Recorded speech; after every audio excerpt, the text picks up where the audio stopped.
नमस्कार, आप देख रहे हैं NSC9 और मैं हूं आपके साथ साया चौहान। रुक करते हैं खबरों की ओर। भारत अमेरिका ट्रेड डील का फ्रेमवर्क जारी होते ही देश में सियासी पारा चढ़ गया है। इस बीच डोनाल्ड ट्रंप का एक पुराना वीडियो सोशल मीडिया पर आग की तरह फैल रहा है, जिसमें वे कह रहे हैं कि वे मोदी का राजनीतिक करियर बर्बाद नहीं करना चाहते। इस बयान पर विपक्ष हमलावर है।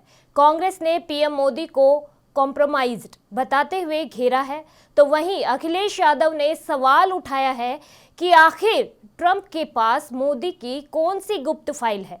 लोक गायिका नेहा सिंह राठौड़ ने भी चुटकी लेते हुए पूछा है कि क्या ट्रंप पीएम को ब्लैकमेल कर रहे हैं।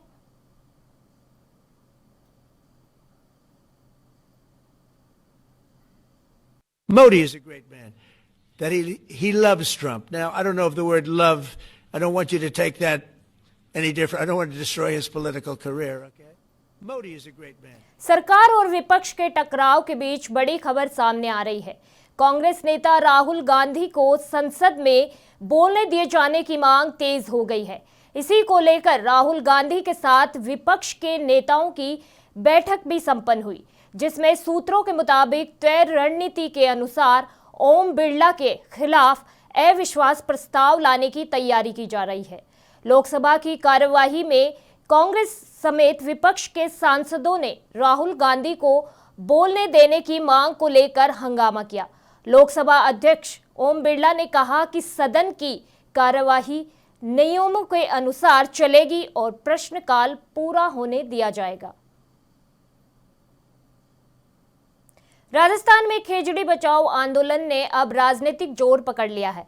पूर्व मुख्यमंत्री अशोक गहलोत ने इस आंदोलन का समर्थन करते हुए इसे राज्य के लिए एक शुभ संकेत करार दिया।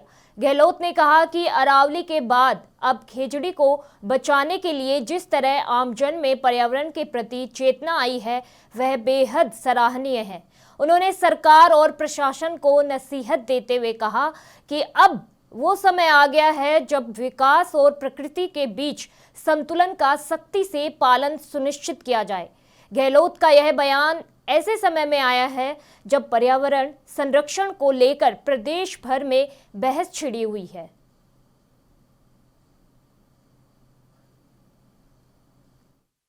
खेजड़ी बचाओ आंदोलन की शुरुआत जो हुई है बीकानेर से, वो बहुत शुभ संकेत है प्रदेश के लिए। चाहे वो विश्व समाज हो, चाहे प्रदेशवासी हो, संतगण हो, वो सभी बधाई के पात्र है कि बिना पर्यावरण के आने वाली पीढ़ियों को हम क्या जवाब देंगे। अमृता देवी ने तो इतिहास बना दिया कि 363 लोगों के सिर काट दिए गए पेड़ों को बचाने के लिए, वो तो अमर हो गई। अब ये प्रेरणा लेकर के अगर हम आगे बढ़ेंगे तो ही जाके पर्यावरण बचेगा। विकास अपने आप में महत्व रखता है, इसमें कोई दो राय नहीं। तो विकास में और पर्यावरण में अगर संतुलन नहीं रहेगा तो स्थिति बिगड़ेगी और प्रदूषण फैलेगा। पर्यावरण आम व्यक्ति के लिए भी, आम समाज के लिए भी जो आवश्यकता इसकी महसूस की जा रही है, वो दुनिया भर के अंदर चर्चा हो रही है। ग्लोबल वार्मिंग हो रहा है। बड़ी खुशी इस बात की, इंदिरा गांधी जी ने अपने ज़माने में इस समस्या को पहचान लिया था।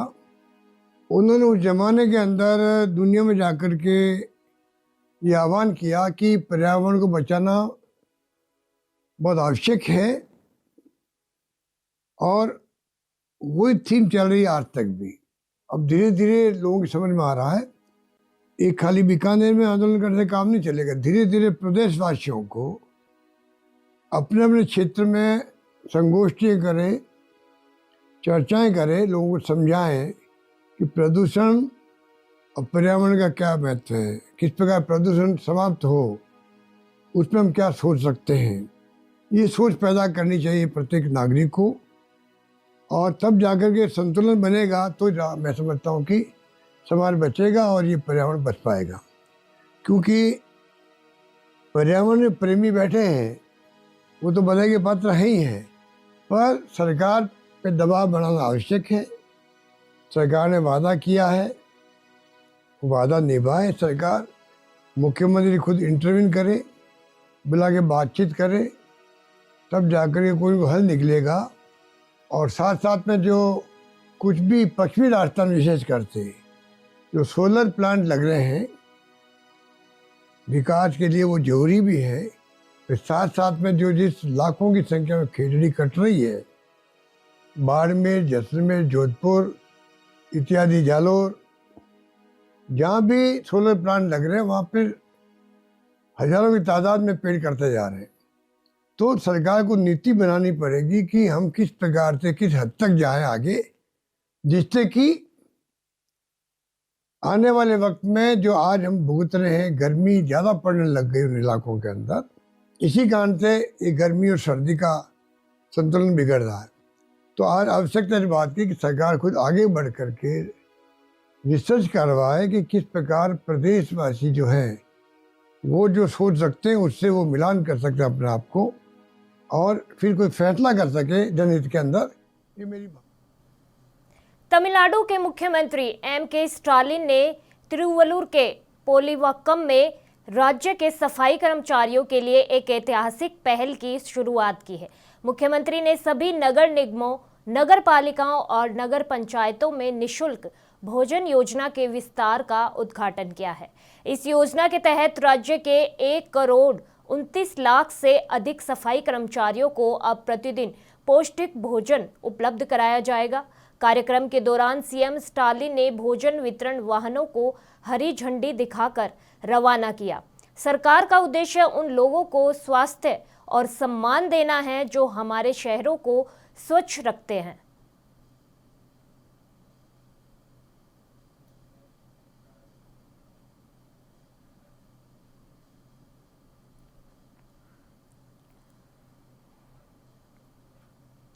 आरएसएस के शताब्दी वर्ष के उपलक्ष्य में मुंबई में आयोजित एक कार्यक्रम में सरसंघचालक मोहन भागवत ने एक बड़ा बयान दिया है। भागवत ने स्वतंत्रता सेनानी वीर सावरकर को भारत रत्न देने की पुरजोर वकालत की है। उन्होंने कहा कि सावरकर का व्यक्तित्व और राष्ट्र के प्रति उनका योगदान अतुलनीय है। भागवत के अनुसार अगर वीर सावरकर को भारत रत्न दिया जाता है तो इससे इस सर्वोच्च नागरिक सम्मान की प्रतिष्ठा और बढ़ेगी।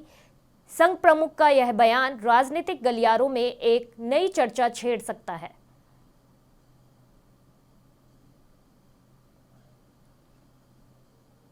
लेकिन स्वातंत्र्यवीर सावरकर को भारत रत्न मिला नहीं मिला, तो भारत रत्न मिला तो उस सम्मान का गौरव बढ़ेगा।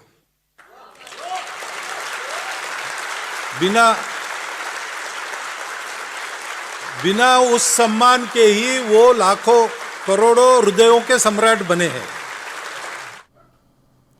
तो वहीं वीर सावरकर को भारत रत्न देने की मोहन भागवत की मांग अब सियासी संग्राम छिड़ गया है। समाजवादी पार्टी के प्रमुख अखिलेश यादव ने इस पर तीखी प्रतिक्रिया देते हुए कहा कि हमें इतिहास के उन पन्नों में नहीं जाना चाहिए।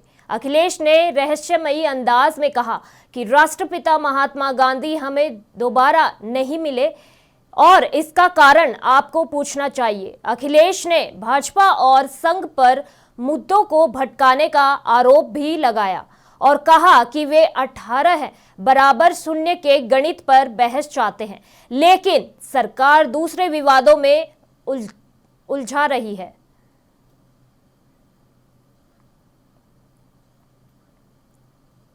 इतिहास के पन्नों में मत जाओ।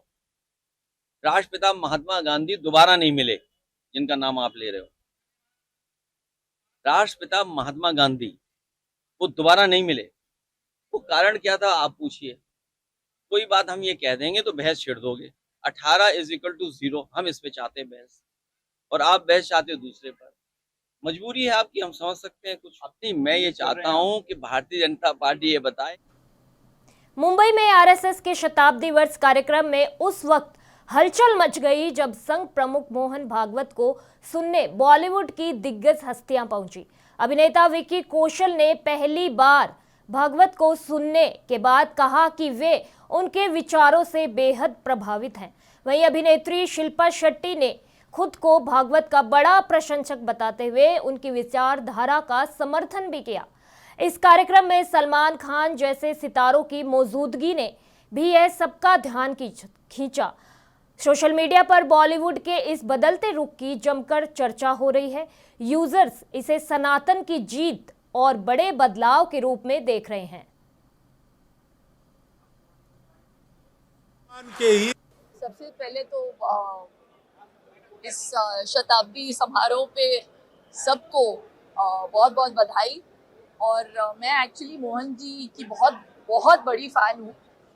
वो बहुत प्रेरित करते हैं। उनकी जो विचारधारा है और जिस तरीके से दृढ़ संकल्प लिया है उन्होंने, देश की सेवा में जो काम किया है उन्होंने, और लोगों को उन्होंने एकाग्रित किया है इस सोच के साथ कि जनहित के लिए और राष्ट्र हित के लिए निस्वार्थ भाव के साथ, उसकी मैं बहुत बहुत फ़ैन हूँ। और बहुत कुछ सीखने को मिला आज, और मेरे संकल्प को उन्होंने और दृढ़ बनाया है। तो I really hope to take his words forward and मैं देश की सेवा में थोड़ा सा और हाथ बटा सकूँ। पहले तो आरएसएस की यात्रा को 100 साल पूरे हुए हैं, उनको बहुत बहुत बधाई। और आज मुझे मोहन जी की बातें सुनने का मौका मिला। पहली बार उन्हें आमने सामने देखा है और उनकी बातें सुनी है और बहुत प्रभावित फील कर रहा हूँ। बहुत ही प्रैक्टिकल बातें, बहुत ही सेंसिबल बातें थी और बहुत विषय के बारे में बातें थी और सभी को जानकर बहुत अच्छा लगा। एंड संघ की आगे की यात्रा के लिए उनको मैं बधाई देना चाहूँगा and I wish them all the very best. सबसे पहले तो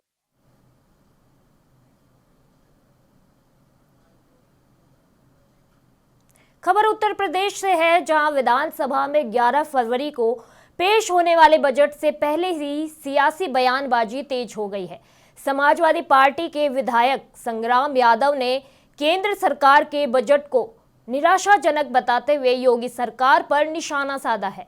यादव ने कहा कि केंद्र के बजट में जनता के लिए कुछ खास नहीं था, जिसका असर प्रदेश पर भी दिख रहा है। उन्होंने उम्मीद जताई कि 11 फरवरी का बजट केवल कागजी आंकड़े न होकर युवाओं, बेरोजगारों और किसानों को समर्पित होगा।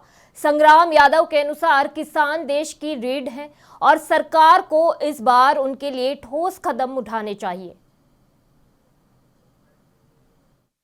अभी जो बजट है उसे प्रस्तुत होना है 11 तारीख को, लेकिन उससे पहले जो कयास लगाए जा रहे हैं और जिस तरह से भारत सरकार ने अपना बजट लाया, उससे निराशा पैदा हुई देश के अंदर और खासकर उत्तर प्रदेश के अंदर।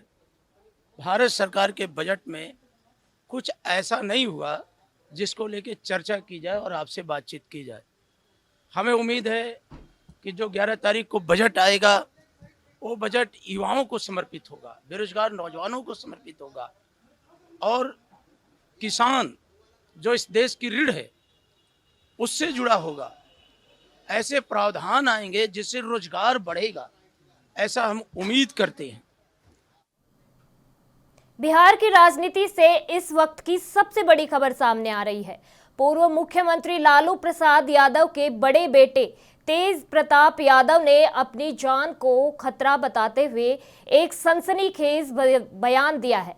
तेज प्रताप ने सीधे तौर पर आरोप लगाया है कि उनकी हत्या की साजिश रची जा रही है। उन्होंने अपनी पार्टी और परिवार में फूट डालने के लिए 5 जयचंदों के नामों का खुलासा किया है, जिसमें मुकेश रोशन, संजय यादव, रमीज, शक्ति सिंह और सुनील सिंह शामिल है। तेज प्रताप ने भावुक होते हुए कहा कि ये लोग मुझे झूठा फंसा रहे हैं और मेरा अकाउंट हैक कर अफवाहें फैला रहे हैं। अनुष्का के साथ वायरल हुए फोटो पर सफाई देते हुए उन्होंने कहा कि उनका अनुष्का से कोई रिश्ता नहीं है और यह सब उन्हें परिवार से अलग करने की एक गहरी साजिश है। बता दें कि इसी विवाद के बाद तेज प्रताप को आरजेडी से बाहर का रास्ता दिखाया गया था।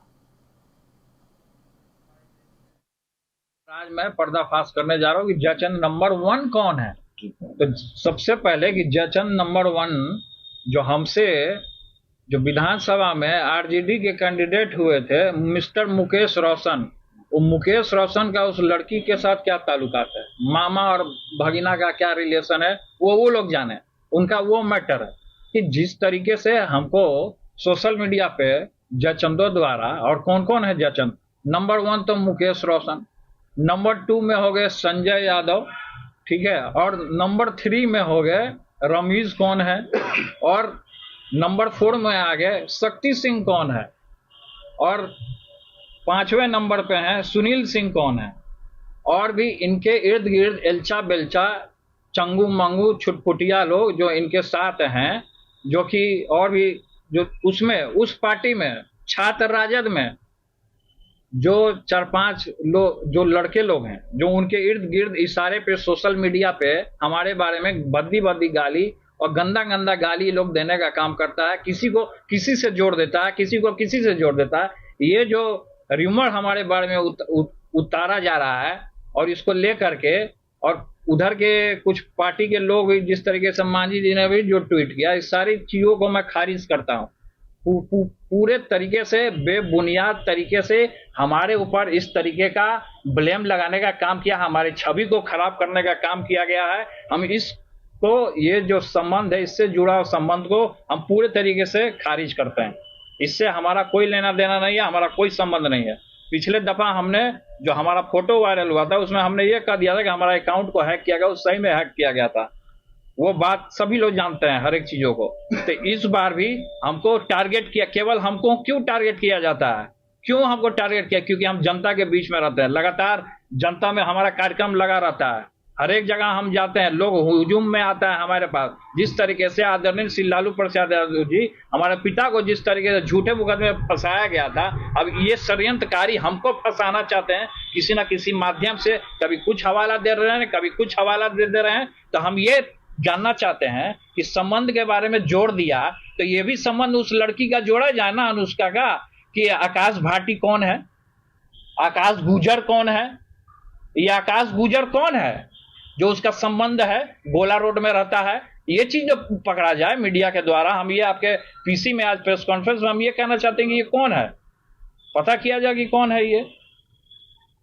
हमको झूठा चीज में फंसा रहा है, हमारा संबंध जोड़ रहा है उससे। हमारा कोई संबंध नहीं है, किसी से भी कोई संबंध नहीं है। जिसका संबंध है वो जाने। ये आकाश गुजर और भाटी कौन? ये आकाश गुजर और भाटी, यही तो जानना है कि कौन है आकाश भाटी और आकाश गुजर कौन है। ये तो मुकेश रोशन बताएंगे या तो सुनील सिंह बताएंगे। राजधानी दिल्ली के विकासपुरी इलाके से एक दर्दनाक खबर सामने आई है, जहां पूरी की पूरी बस के साथ कंडक्टर भी जिंदा जल गया। रविवार देर रात एक प्राइवेट बस में अचानक आग लगने से उसके हेल्पर की जिंदा जलने से मौत हो गई। हादसे की जानकारी मिलने पर दमकल की 3 गाड़ियों ने मौके पर पहुंची, लेकिन हादसा पहले ही हो चुका था। पुलिस अब जांच में जुटी है।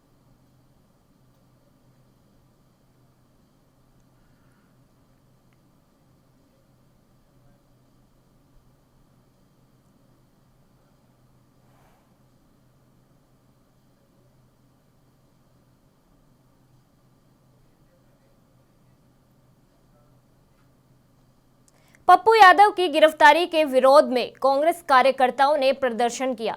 प्रदर्शनकारियों ने सरकार के खिलाफ नारेबाजी की और आरोप लगाया कि पप्पू यादव लगातार नीट मामले को उठा रहे थे, इसी कारण उनकी गिरफ्तारी की गई। इस दौरान कांग्रेस कार्यालय के बाहर जोरदार प्रदर्शन किया गया। साथ ही पप्पू यादव की गिरफ्तारी एक राजनीतिक प्रतिशोध की भावना बताया गया। जब संसद बिहार के एक नीट छात्र के न्याय की बात कर रहे थे, तो सारा सड़क, सभी सिस्टम, सरकारी तंत्र उनके खिलाफ उठ खड़ा हुआ और उन्हें नीचा दिखाने के लिए, मुंह बंद करने के लिए एक पुराने मामले को खोज कर ले आए, और जिसमें कोई इतना तुल लेने की जरूरत नहीं थी। एक अच्छा काम कर रहे थे वे, तब भी ऐसा किया गया।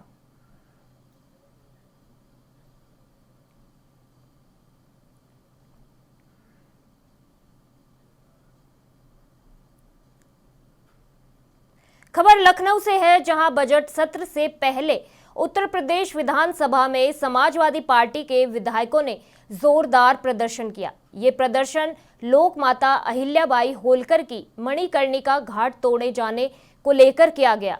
विधायकों ने एसआईआर के नाम पर लोकतंत्र की हत्या का दावा किया गया। किसानों की बदहाली, बेरोजगारी और महंगाई को लेकर विधानसभा परिसर में सरकार के खिलाफ नारेबाजी भी की गई।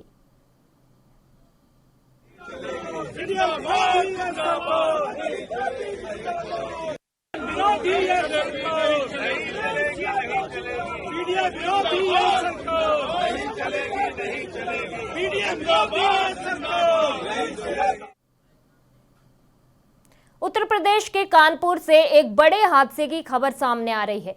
कल रात ग्वालटोली इलाके में एक तेज रफ्तार लग्जरी लंबोर्गिनी कार ने कहर बरपाते हुए करीब 3 लोगों को गंभीर रूप से घायल कर दिया। प्रत्यक्षदर्शियों के मुताबिक कार की रफ्तार बेहद तेज थी, लेकिन टक्कर के बाद ऑटोमेटिक सिस्टम के कारण गाड़ी मौके पर ही रुक गई, जिससे ड्राइवर भाग नहीं सका। स्थानीय लोगों की सूचना पर पहुंची पुलिस ने कार को जब्त कर लिया, चालक को हिरासत में ले लिया।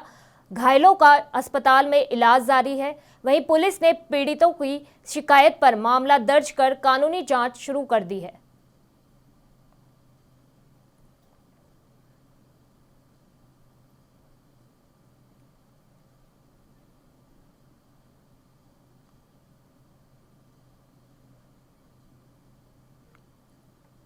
राजधानी दिल्ली के पिरागड़ी फ्लाईओवर पर उस वक्त सनसनी फैल गई जब एक सफेद रंग की टाटा टिगोर कार में 3 संदिग्ध शव बरामद हुए।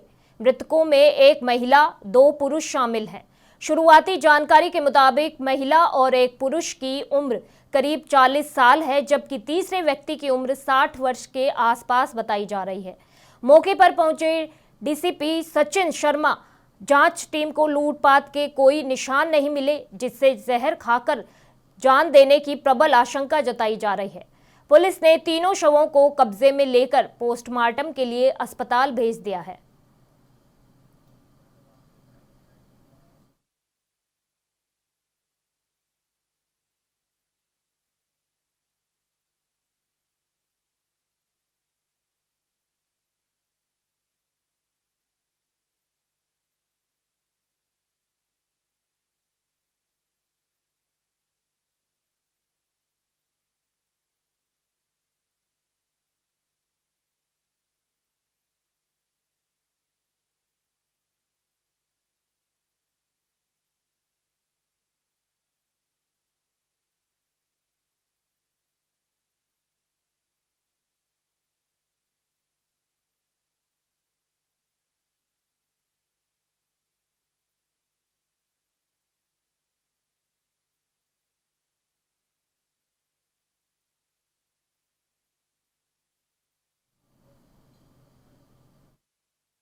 हमें कॉल मिली थी कि गाड़ी में कुछ हो सकता है कि डेथ हो गई है कुछ लोग, तो यहाँ पे आके देखा तो टोटल 3 लोग डेथ थे, वो आइडेंटिफाई कर दिया और अभी इन्वेस्टिगेट कर रहे हैं। सर बॉडी कैसे कैसे मतलब मेल फीमेल क्या है? 2 मेल है, 1 फीमेल आइडेंटिफाई हो क्या लग रहा है ऐसा कुछ। खबर उत्तर प्रदेश के गाजियाबाद से है, जहां लीवर की नकली दवा बनाने वाली फैक्ट्री का भंडाफोड़ किया गया है। लीव 52 टैबलेट जो लीवर को स्वस्थ रखने के लिए मदद करती है, लेकिन कुछ लोग पैसों के लालच में आम जनता की जान से खिलवाड़ कर रहे हैं। गाजियाबाद के स्वाट टीम पुलिस ने ऐसे ही 5 आरोपियों को गिरफ्तार किया है, जो नामी कंपनी के नाम पर नकली दवाइयां तैयार कर बाजार में बेच रहे थे। पुलिस ने आरोपियों के पास से करीब 50,000 टैबलेट और एक वैगनार कार बरामद की है। इन 5 आरोपियों में अनपढ़ से लेकर डॉक्टर तक शामिल है, जो बेखौफ होकर आम जनता की सेहत के साथ खिलवाड़ कर रहे हैं। आरोपी हरियाणा में नकली दवाइयां बनवाते हैं, मेरठ में उन पर स्टिकर लगवाकर सप्लाई किया करते थे। फिलहाल पुलिस आरोपियों के पूरे नेटवर्क का पता लगाने में मामले में जुट चुकी है।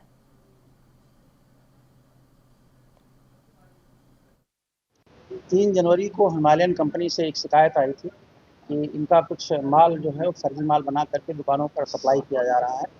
इस तरह की जो चीज़ें थी वहाँ पर इनको बताया गया कि मुरादनगर से सप्लाई की गई थी, अलीगढ़ में सप्लाई हुई थी। इस बेसिस पर मुरादनगर थाने में एक अभियोग पंजीकृत किया गया था। अभियोग पंजीकरण के बाद मुरादनगर के थाने की टीम और प्लस जो हमारी स्वाट टीम थी उन लोगों ने इसमें टेक्निकली चेक करना शुरू किया। चेक करने के बाद कुछ लोगों का नाम प्रकाश में आया। उनको जब लाकर पूछताछ की गई तो इनके द्वारा स्वीकार किया गया। इनके द्वारा ली 52 का जो माल है ये हरियाणा की कंपनी से बनवाया जाता था और इसके जो रैपर और डिब्बे थे वो मेरठ की जगह से बनवाया जाता था। तो इसमें पूछताछ करने के उपरांत इनको जो माल बरामद हुए हैं इनकी पूछताछ से माल बरामद किए गए हैं। उसमें रैपर भी है, डिब्बियाँ भी हैं, उसके ढक्कन भी हैं और उसकी जो उससे जो डाइस बनाया जाता है वो डाई भी बरामद हुई है। प्लस जो गोली बना करके सप्लाई की जाती है तो गोली भी बरामद हुई। बुलेटिन में फिलहाल के लिए इतना ही। मुझे दीजिए इजाजत। नमस्कार।